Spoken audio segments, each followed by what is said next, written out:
I guess this started when I wanted to make a home lab. I'm not sure why, but but I essentially had a old laptop just sitting in the closet. So I mean, it's nothing powerful. It's like 4 cores and 12 gigabytes of RAM, but I think it should get the job done. Now, initially, I was thinking of TrueNAS with ZFS, but I also kind of realized that ZFS will basically eat all my RAM. So I was thinking, what operating system do I use? Then I was like, I've done quite a lot of things with RHEL in labs. So why not? Let's just install it at home. I guess I'll learn more. Who knows? Let's see. Generally, this is a pretty straightforward setup, but I felt the SELinux configuration part was a bit tricky. So I was like, why not make a video on this? So yeah, I guess we can get started.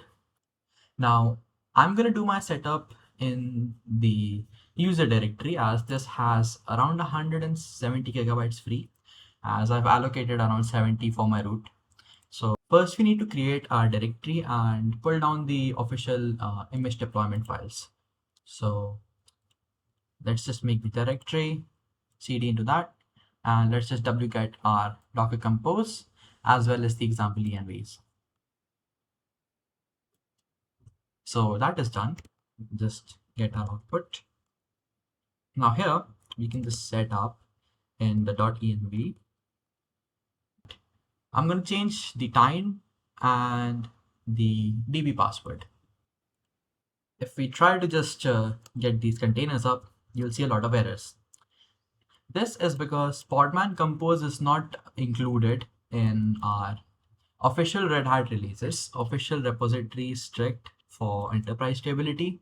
So to get the community standard tools like Podman Compose or any other tools that are community built and maintained, we can get them with EPEL, where all the official community driven packages are there. So we just need to switch over to root for a second and just enable the repository code ready builders, and we just install it.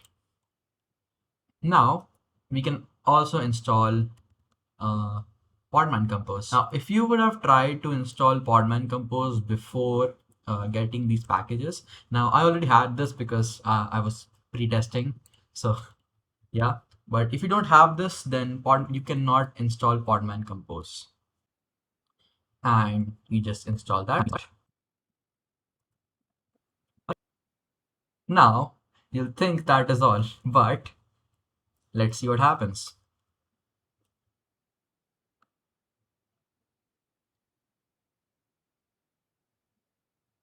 Okay, we'll see that Immich Postgres is having a field day. It's stopping, running, stopping, running. So if we take a look at the logs, you'll see permission denied. Pretty straightforward. Let's take a look at the SELinux. So you can see that at 5 p.m., which is right now, this is just an old alert I was testing. So you can see that SELinux is having a great day. Let's get into our compose files. In our file at the bottom, we need to add a :z. This is for SELinux. So this is to give our database volume strict and private access.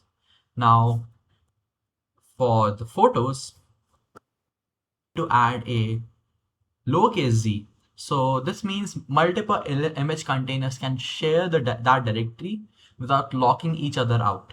Now, capital Z is when we want to keep all of it private, strictly private.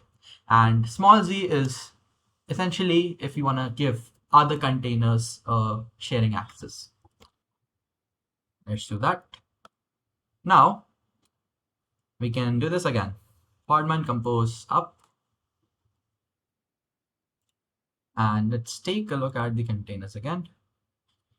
And we can see that the container is healthy. It's not failing out. Well, it is firewall. So my image is running on a different computer in the same home network, And this is my other laptop essentially.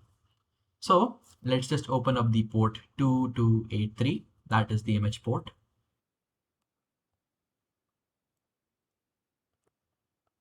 And image uses TCP. So we can just use that.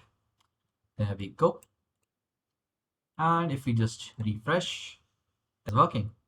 So we can just do a normal setup here. So we can just generate passwords, add a name. Yeah, I'm just gonna update this.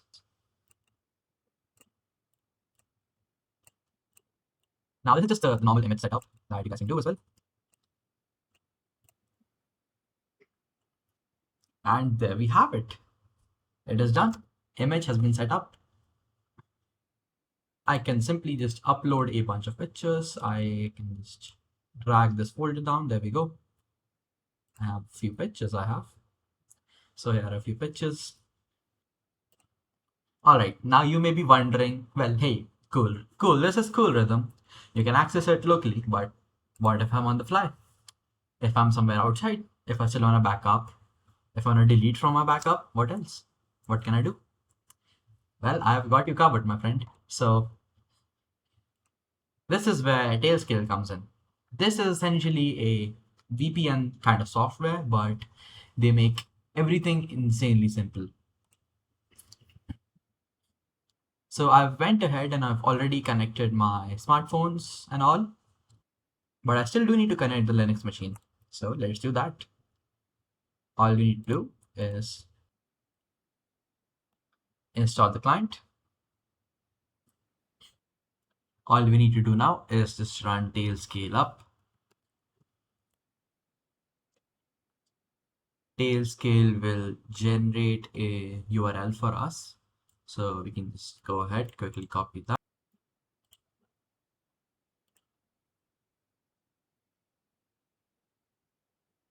There we go. Connect this device. It's gonna give us all the details and we click on connect.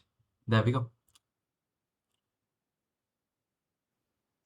Now the simple part. So you can see home lab has been added with the IP. We can just take the host name here. Uh,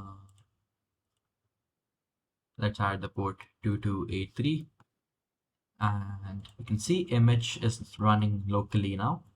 And if I look at the IP, so this is our home machine's IP.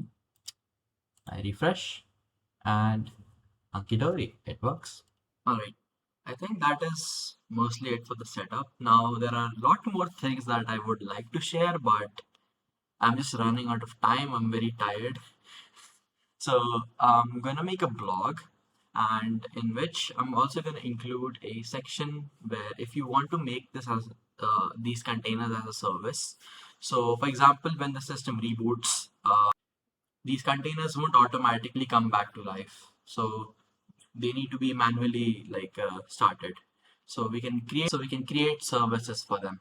Now another thing is that Tailscale setup that I showed is pretty bare bones. So if you want to do more hardening, then it is very much recommended if you're doing this in the home lab. And yeah, I think that is pretty much it. I don't know why you're still watching this video. Thank you, I guess. All right, take care.